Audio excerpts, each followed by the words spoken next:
Muy buenas tardes, amigos del Diplomado en Derechos Humanos, Paz y Posconflicto. Mi nombre es Miguel Andrés López Martínez. Soy docente de la Universidad Santo Tomás Tunja y en esta oportunidad los voy a acompañar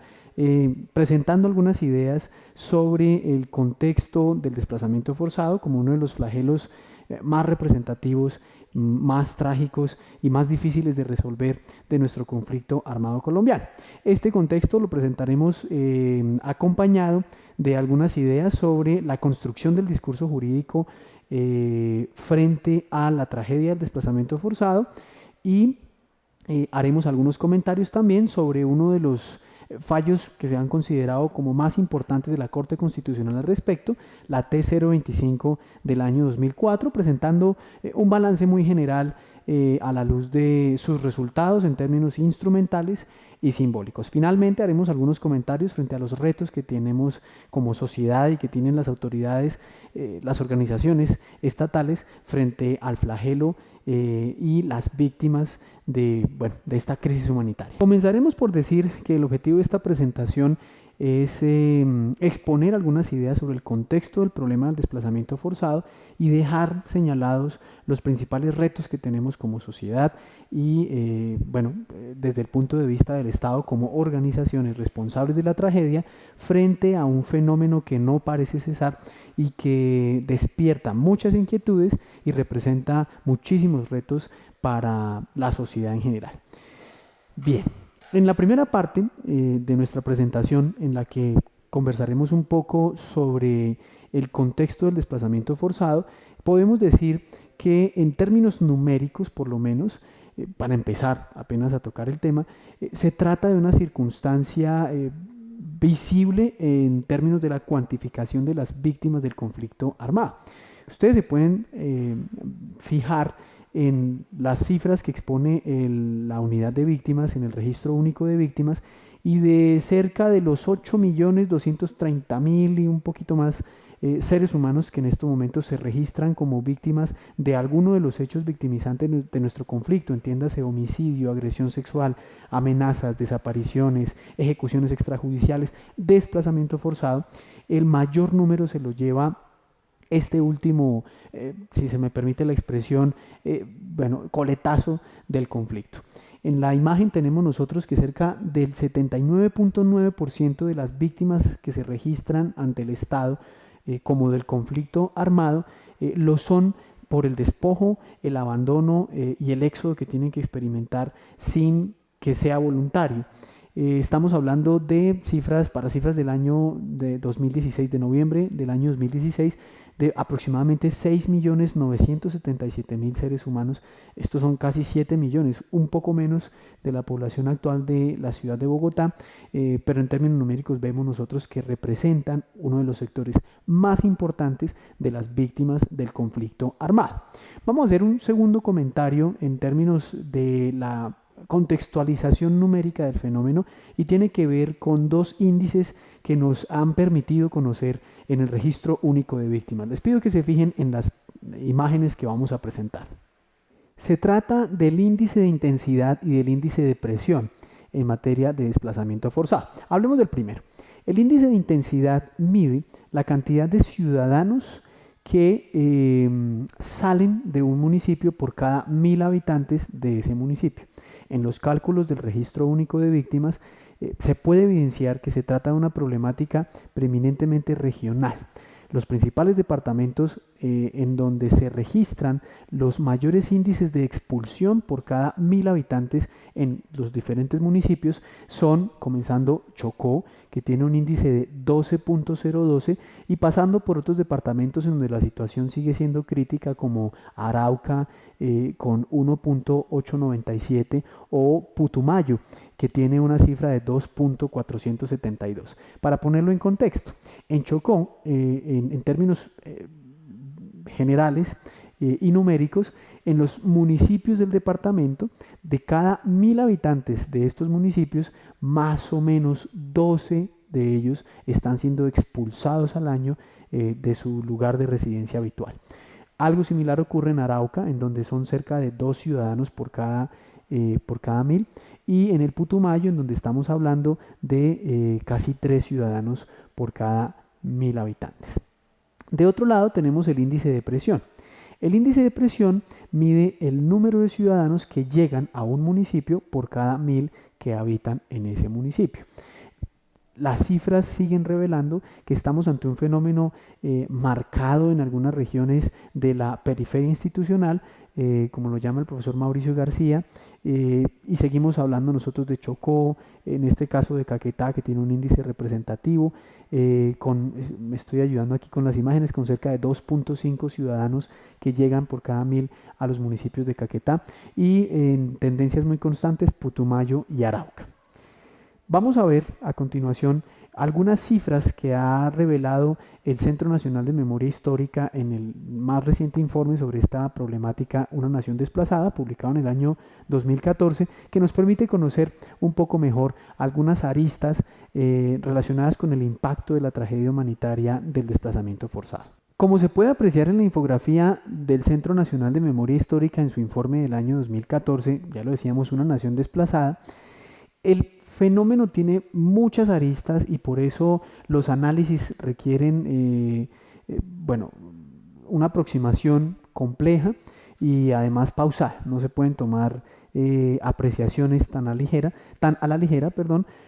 porque estamos viendo que se trata de una circunstancia del conflicto armado que representa o genera un impacto diferenciado en sus víctimas. Si ustedes se fijan en la infografía, les decía, el fenómeno recae sobre la población mayoritariamente rural. El 87% de las personas en situación de desplazamiento forzado han declarado que su lugar habitual de residencia, del cual fueron despojados, se encontraba ubicado en las áreas rurales de los diferentes municipios que nosotros, en departamentos en los que nosotros hemos podido apreciar los mayores índices de expulsión.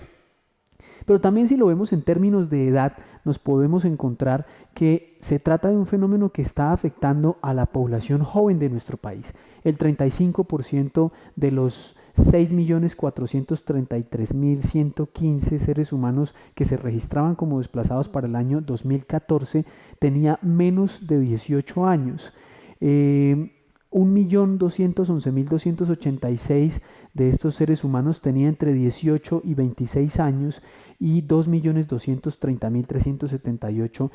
se encontraba entre los 27 y los 60 años, lo que nos permite identificar un patrón bien particular, y es que más de la mitad de la población que sufre los efectos del desplazamiento se encuentra en una edad productiva en términos económicos, y ello también se ve representado en una pérdida de los recursos laborales y humanos que podrían de alguna manera sacarnos de muchos problemas económicos en el país. Podemos apreciar en términos de género que la distribución de la población víctima de este flagelo es más o menos igual. El 51% de las víctimas del desplazamiento se declaran como pertenecientes al género femenino y el restante porcentaje como al género masculino. Curiosamente, y por fortuna, el registro del Centro Nacional de Memoria Histórica y el Registro Único de Víctimas han permitido visibilizar a un grupo de víctimas que se declaran como de orientación sexual diversa, y esto ha facilitado pues que se proyecten algunos planes de atención revisando, o más bien con la conciencia del impacto que tiene esta tragedia en términos de diferencia de género. Estamos hablando de 1.253 ciudadanos que se declaran como de orientación sexual diversa. En términos étnicos, tenemos nosotros a 869.863 personas que se declaran como integrantes de comunidades indígenas, indígenas y afrodescendientes principalmente, y vale la pena aquí hacer una acotación, o digamos una advertencia. A pesar de que no se trata de un grupo numéricamente representativo dentro del universo de las víctimas, sí es uno de los más afectados, porque además del flagelo del despojo y de la expulsión, resultan siendo víctimas de otro tipo de injusticias de reconocimiento y de representación, debido a que históricamente, sabemos nosotros, han venido ellos, bueno, han estado inmersos en luchas por la recuperación de tierras ancestrales y el reconocimiento de sus derechos sobre sus tierras, se ha dado de manera tardía. Vamos ahora a hacer algunos comentarios sobre algunas condiciones del fenómeno del desplazamiento que, si se me permite la expresión, han facilitado que se reproduzca a lo largo de nuestra historia y a lo largo y ancho de nuestra geografía. Hablaremos entonces de los principales factores que algunos investigadores sociales han calificado como determinantes en la continuidad de este fenómeno del desplazamiento. Dentro de las principales condiciones históricas del desplazamiento forzado se han identificado 4. La primera de ellas está relacionada con el problema de la tierra, y a juicio de algunos expertos como la profesora Ana María Ibáñez, el profesor Alejandro Reyes, entre otros, el problema de la tierra hunde sus raíces en la distribución de cargas y beneficios que se presentó en la época colonial. Las mejores tierras fueron adjudicadas a los mejores amigos de las personas que ostentaban cierto poder proveniente de las colonias. Ello no solamente dio lugar a una acumulación original de tierras en pocas manos, sino además a un cerramiento institucional. Lo explican la profesora Ana María Ibáñez, por ejemplo, en el siguiente sentido. Al tener las mejores tierras, era importante asegurar ese botín, dado que las condiciones políticas de la época colonial no eran las más estables, y así como un día se contaba con el favor del rey o del representante del rey, al día siguiente se podía estar en la ruina. Ello dio lugar a un sistema de clientelas y de, dijéramos, amiguismos, que facilitó la construcción de ciertas reglas específicas para casos específicos, con lo que se dejó de lado la preocupación por hacer una distribución igualitaria de la misma. A lo anterior debe sumarse una circunstancia, una explicación frente a esta primera condición histórica del problema de la tierra, y es que siempre, si se me permite la expresión, la mayoría de las veces existió incertidumbre sobre el derecho de propiedad sobre la tierra o sobre fenómenos como la tenencia y la posesión de la misma. Aunque en el discurso jurídico la tenencia, la posesión y la propiedad de la tierra son fenómenos que revisten algunas solemnidades y por lo mismo implican la celebración de contratos a través de formas especiales y la consolidación de los derechos a través de mecanismos como el registro, en el discurso político y en el devenir de nuestra sociedad no ha sido un uso frecuente el acompañar la tenencia y la posesión de la tierra con los registros que acrediten la propiedad o con, digamos, los escritos, hablemos de las escrituras públicas o de los títulos jurídicos que permitan un goce efectivo y estable de la propiedad. Una situación importante en este problema de la tierra. Hablemos de otra, la debilidad de las instituciones del Estado. Los principales conflictos alrededor de la tierra en el país, pensemos por ejemplo en las reclamaciones de las comunidades indígenas del Cauca, solamente por poner un ejemplo, no han contado con una representación sólida y confiable por parte del Estado. Las organizaciones estatales no lograron a lo largo de la historia, como lo describe Ana María Ibáñez, integrarse con los intereses de quienes se veían inmersos en los conflictos por la tierra, y normalmente las autoridades estatales cumplieron un papel de cohesión con las élites regionales, lo que facilitó este fenómeno inicial de adjudicación de las mejores tierras a los mejores amigos y de despojo frente a quienes no tenían algún acceso a las instituciones del Estado. Y finalmente, a juicio de la profesora Ibáñez, el narcotráfico ha acentuado esta dinámica problemática de la tierra en el país, porque de la segunda mitad del siglo XX para acá, la tierra se convirtió en un botín, en un recurso para la acumulación de una riqueza que no era bien vista por la sociedad, pero tampoco por el derecho colombianos, y ello dio lugar a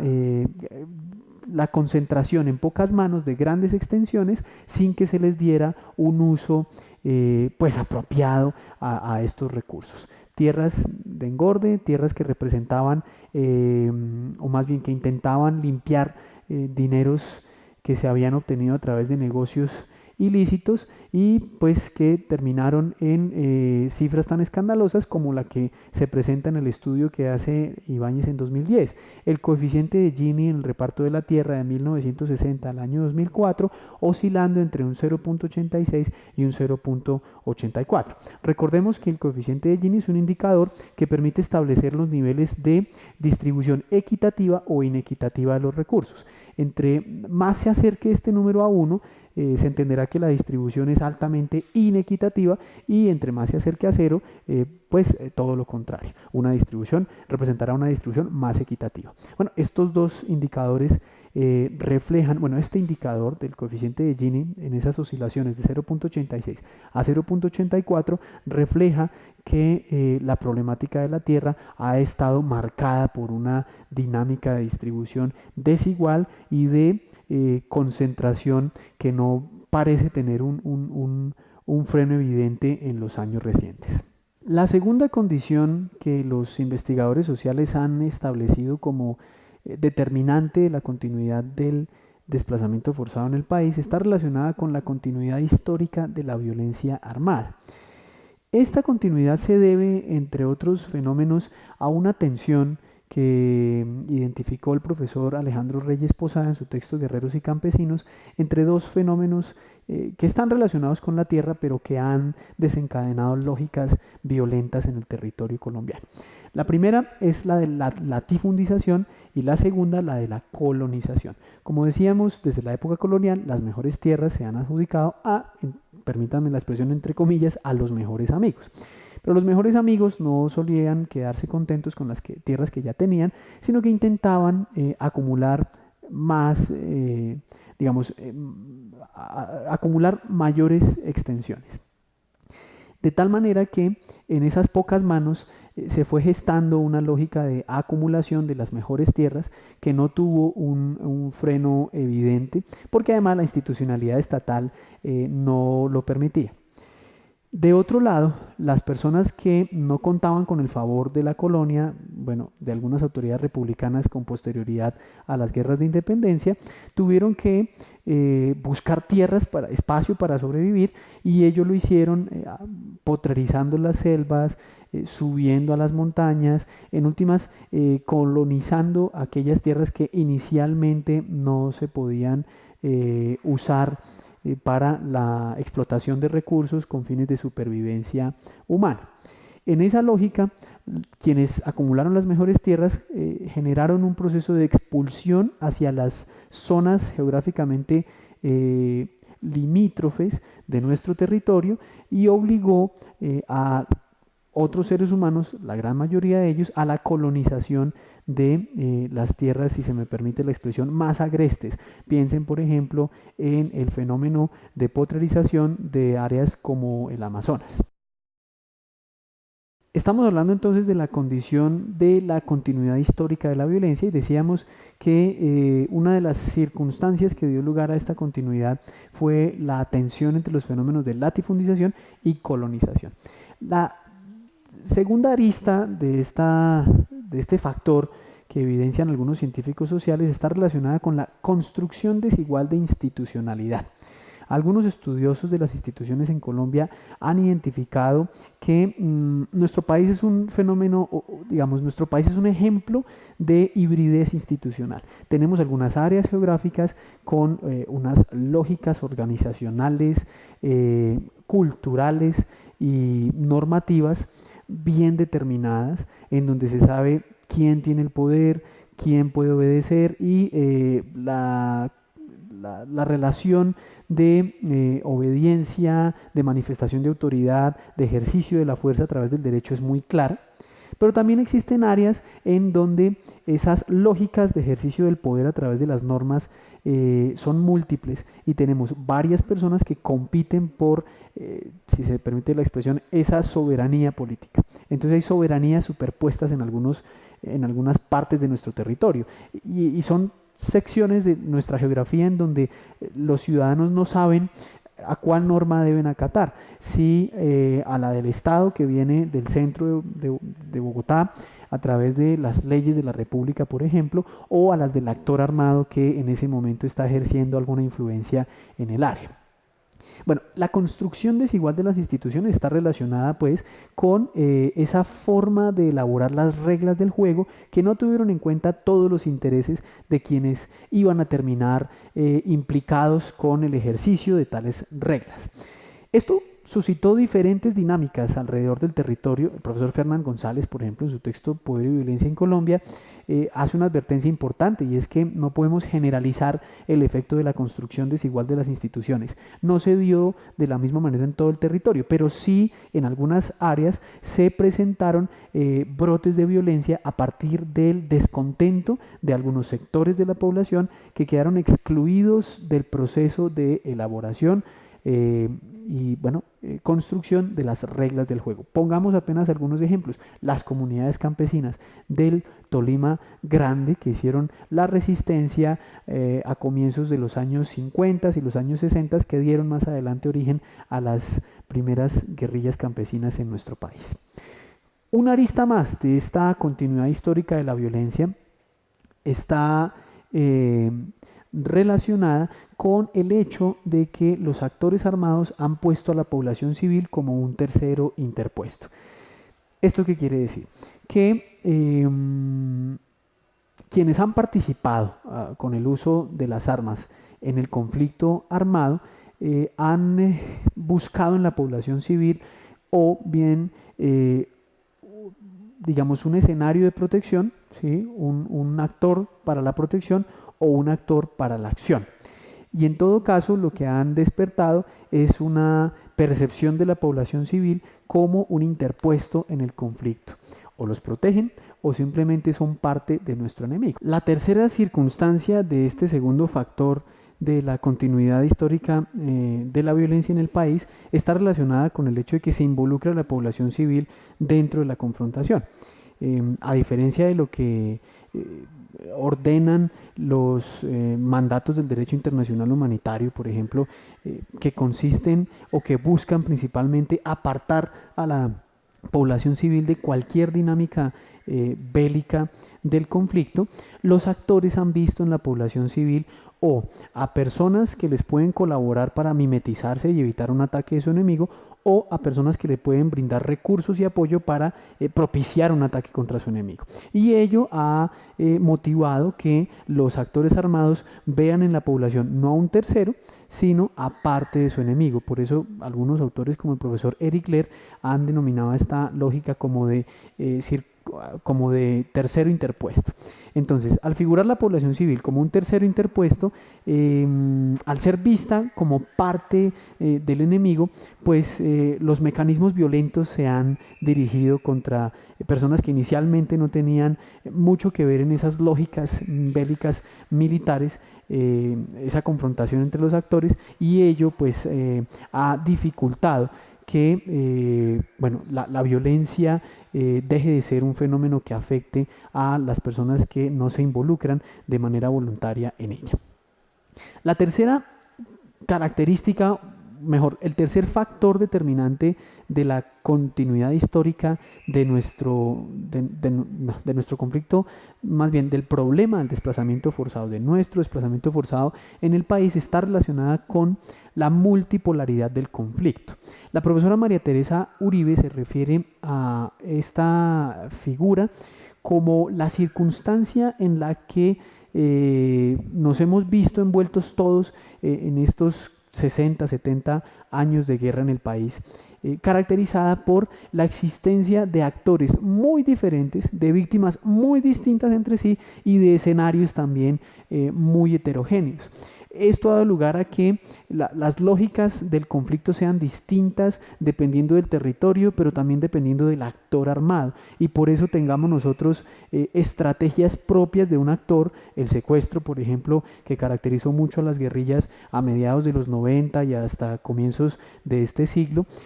las masacres que caracterizaron a los paramilitares y algunas operaciones contra los civiles, por ejemplo, que caracterizaron a las fuerzas del Estado. Pero también hace mucho más complejo el análisis del conflicto armado y el desplazamiento forzado, porque tenemos áreas en donde el conflicto reviste una intensidad muy alta y en términos de desplazamiento índices de expulsión muy altos, y áreas en donde su intensidad es más bien baja. Y ello puede generar lecturas un poco distorsionadas de la dinámica del conflicto. El cuarto problema o el cuarto factor que ha desencadenado históricamente el desplazamiento forzado está relacionado con una conducta particular en la sociedad, en las organizaciones estatales y por supuesto en los actores armados, y tiene que ver con la atribución de una identidad hacia las víctimas. ¿En qué consiste? En que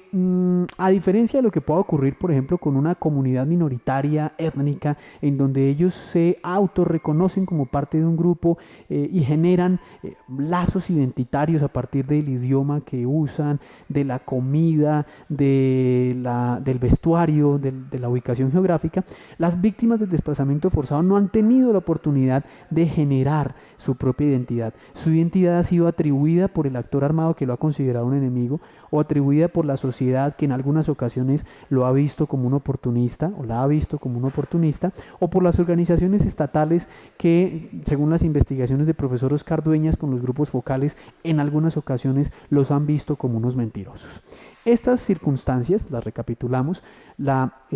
atribución de identidades por parte de otros a las víctimas, la multipolaridad del conflicto, según la profesora María Teresa Uribe, la continuidad histórica de la violencia y el problema de la tierra han formado el escenario del desplazamiento forzado en nuestro país. A continuación veremos cómo se ha venido construyendo el discurso jurídico sobre desplazamiento forzado desde el ámbito internacional hasta los desarrollos más recientes de la Ley 1448 del año 2012, o más conocida como la Ley de Víctimas. En esta segunda parte hablaremos de cómo se vino a construir el concepto jurídico del desplazamiento forzado en Colombia. La historia de este concepto comienza con la preocupación de la comunidad internacional por resolver el problema de las migraciones que se suscitaron con el Holocausto en Alemania durante la Segunda Guerra Mundial. Por eso se pensó en la Convención sobre el Estatuto de los Refugiados en 1951 como un mecanismo jurídico para brindar protección a los ciudadanos que habían sido expulsados de naciones europeas, y solamente hasta 1951. Entre 1939 y 1951. Esta norma, establecida por la naciente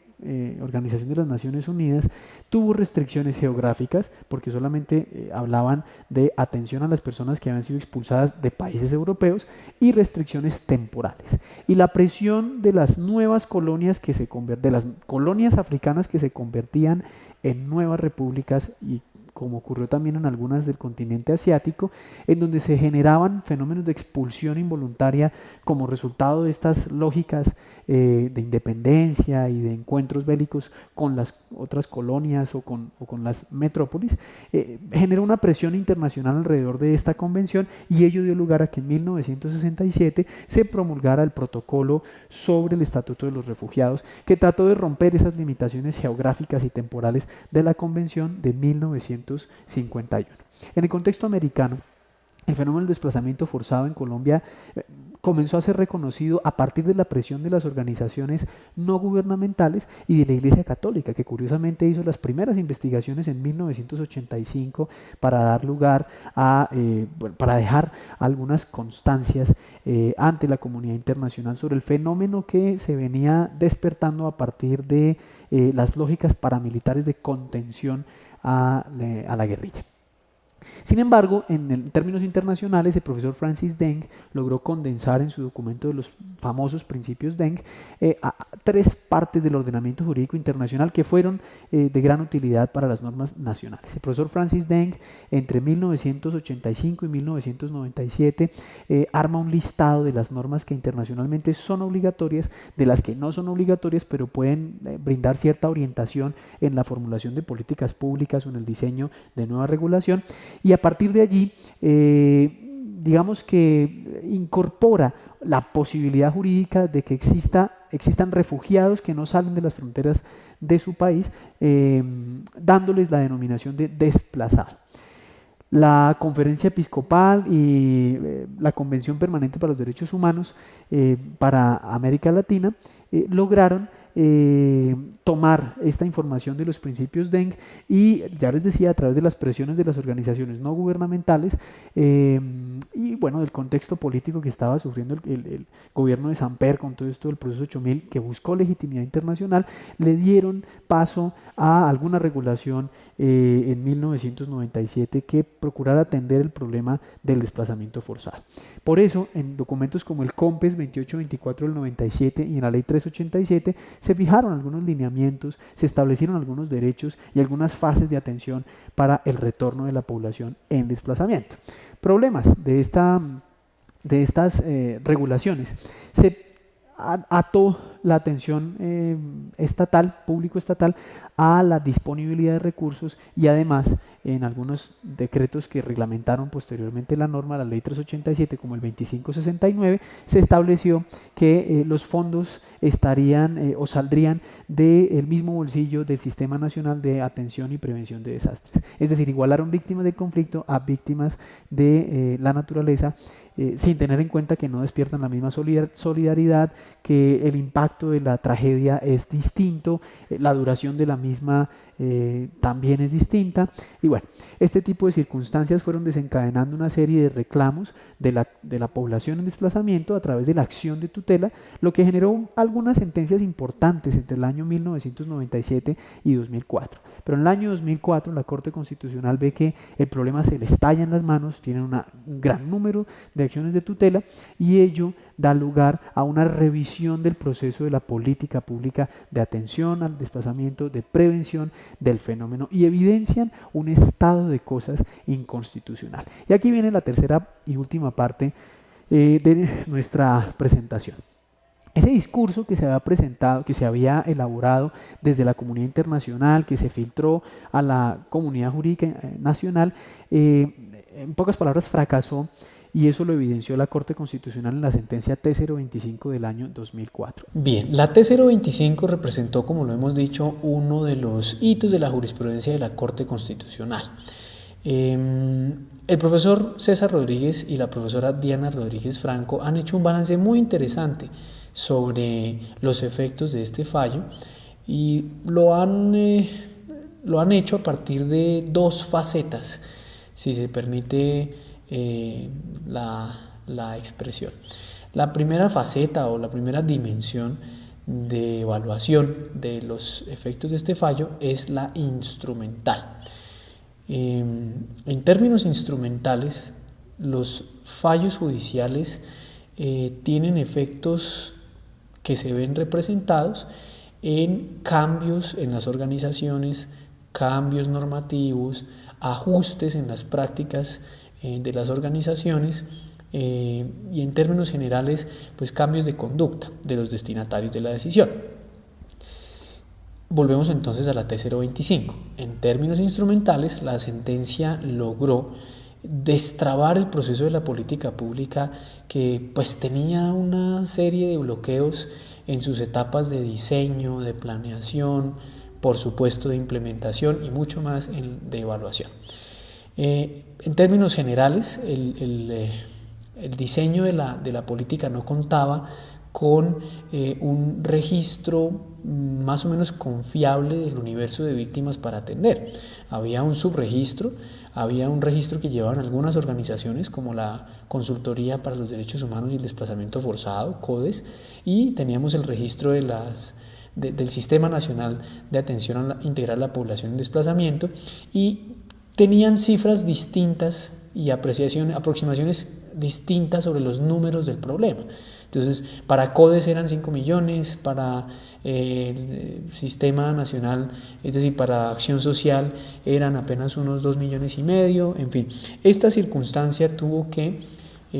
corregirse, se empezó a corregir a partir del seguimiento que hizo la Corte Constitucional, y eso lo podemos evidenciar en algunos documentos COMPES, incluso como el 3712 del año 2011.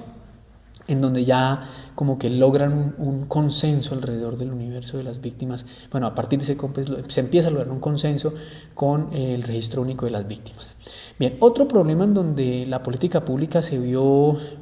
digamos, ajustada en términos instrumentales fue el de la financiación.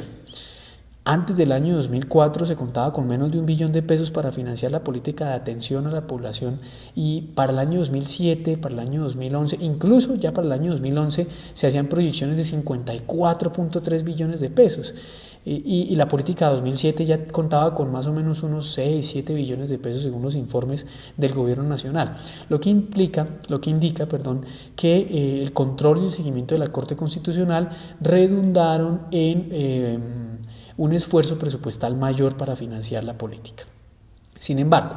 otros profesores como Oscar Dueñas hacen una evaluación un poco más crítica de estos efectos instrumentales del fallo y dicen, hombre, es que al hacer el seguimiento del cumplimiento sin una sanción a las autoridades que incumplían los compromisos, pues esto se fue dilatando, y entonces como no había un castigo,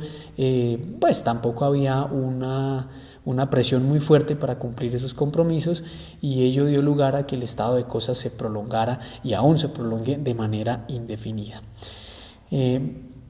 Si se fija uno en los resultados, se pueden apreciar en la última diapositiva, el problema en términos instrumentales continúa, el desplazamiento no se ha acabado, día tras día tenemos nuevas personas, lastimosamente, nuevas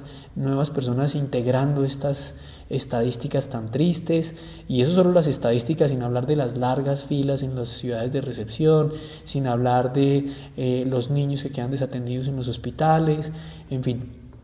El problema no se ha superado, y en términos instrumentales, a pesar de que hubo un desbloqueo institucional, persisten algunos retos en términos de integración, por ejemplo, de las organizaciones del gobierno nacional con las entidades territoriales, por ejemplo. Persisten algunos problemas en materia de la garantía efectiva de algunos derechos fundamentales de esta población, como el de la reparación. Bien. Eso, digamos, en términos instrumentales queda como en puntos suspensivos, el balance está en escala de grises. Hay unas cosas frente a las que uno puede decir hay un efecto positivo de la sentencia, y otras frente a las que uno puede decir, caramba, los índices de pobreza, de indigencia, de la población en situación de desplazamiento siguen mostrando que la sentencia no fue suficiente. Pero desde la segunda dimensión, esto es, desde la dimensión simbólica, los efectos tienden a ser más positivos que negativos, porque, entre otras cosas, y para no alargar tanto el cuento, la Corte Constitucional logró generar un espacio en el que el desplazamiento forzado se volviera un asunto importante y se pudiera discutir en escenarios académicos, en escenarios técnicos, en escenarios políticos inclusive. Y lograron sentar a las víctimas y a las autoridades responsables para dialogar alrededor de la construcción de salidas pertinentes, coherentes a una problemática tan difícil. Este tipo de diálogos dieron lugar, por ejemplo, a algunos efectos instrumentales importantes. Piensen que para la Corte Constitucional el estado de cosas ya se superó en materia de la garantía del derecho a la salud de la población en desplazamiento. A juicio del Ministerio de la Protección Social, hoy Ministerio de Salud, el 94% de la población en desplazamiento ya cuenta con la afiliación al sistema de salud. Entonces son cosas que se van viendo y que resultan importantes en términos instrumentales, pero que nacen a partir del efecto simbólico de la sentencia. Entonces decíamos, el principal efecto simbólico de la T025 está en abrir un espacio para la deliberación de la sociedad civil, del Estado y de las víctimas frente a la búsqueda de las soluciones. A más de 10 años de la sentencia T025 y después de un sinnúmero de autos y de audiencias de seguimiento en las que se ha procurado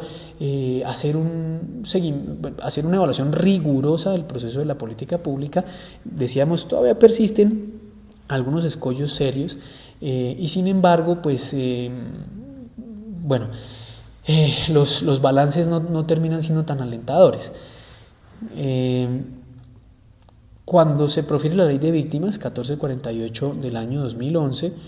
se construye una institucionalidad para restituir las tierras a la población que ha sido despojada y esos procesos de restitución tendrán que ser evaluados, o la implementación de esos procesos tendrá que ser evaluada a mediano plazo. Estamos hablando de 7, 10 años, como lo propone la ley. Entonces decimos, a pesar de que subsisten algunos retos frente a la política pública, no podemos negar el papel importante que ha tenido la Corte Constitucional en la coordinación de las entidades que se han encargado de la política pública y que son responsables por el desplazamiento forzado en el país. Para terminar, solamente nos queda aludir a algunos retos que a juicio de la Comisión Nacional de Memoria Histórica se quedan en puntos suspensivos frente a la población en situación de desplazamiento. Tenemos retos en reparación. La idea de la reparación es que no se quede en el simple retorno, porque el retorno puede ser un volver a las condiciones de pobreza, de exclusión, de vulnerabilidad que tenían estas personas, estas víctimas, antes del despojo de tierras, y eso realmente no contribuiría en gran medida a hacer una transición a la paz. Nos queda un reto importante en la seguridad de las condiciones del retorno, un reto importante en la representatividad política de las víctimas del desplazamiento forzado y un reto importante en la coordinación de las medidas de reparación con la política pública social y con las ayudas, con los programas de asistencia humanitaria, además de otros muchos que están relacionados con la atención a víctimas mujeres, a víctimas de la tercera edad, a víctimas indígenas, afrodescendientes, digamos, teniendo en cuenta los diferentes impactos que puede haber de esta tragedia. Bueno, hemos hecho una breve relación de las condiciones del desplazamiento forzado. Hicimos una aproximación a algunas cifras que nos dejan ver algunas de sus aristas. También presentamos algunos comentarios sobre las principales, no sé si se puede decir causas, mejor los factores que han permitido la continuidad histórica del desplazamiento forzado. Hicimos algunos comentarios también sobre la forma en que se vino a construir el discurso jurídico frente a este fenómeno y finalmente comentamos el papel que ha tenido la Corte Constitucional, algo sobre el papel que ha tenido la Corte Constitucional en la defensa de los derechos de esta población altamente vulnerable. Los invito a hacer honor a la memoria de estas víctimas, tratando de revisar los documentos de aquellos investigadores sociales que han hecho las mejores representaciones del fenómeno, nos han aportado las mejores imágenes del fenómeno, porque a partir de allí podemos dar lugar a ideas que nos puedan llevar a soluciones más fértiles al problema. Recomendadísimo el texto de la Comisión Nacional, Una Nación Desplazada, publicado en el año 2014. Publicado en el año 2014 nos permite un abordaje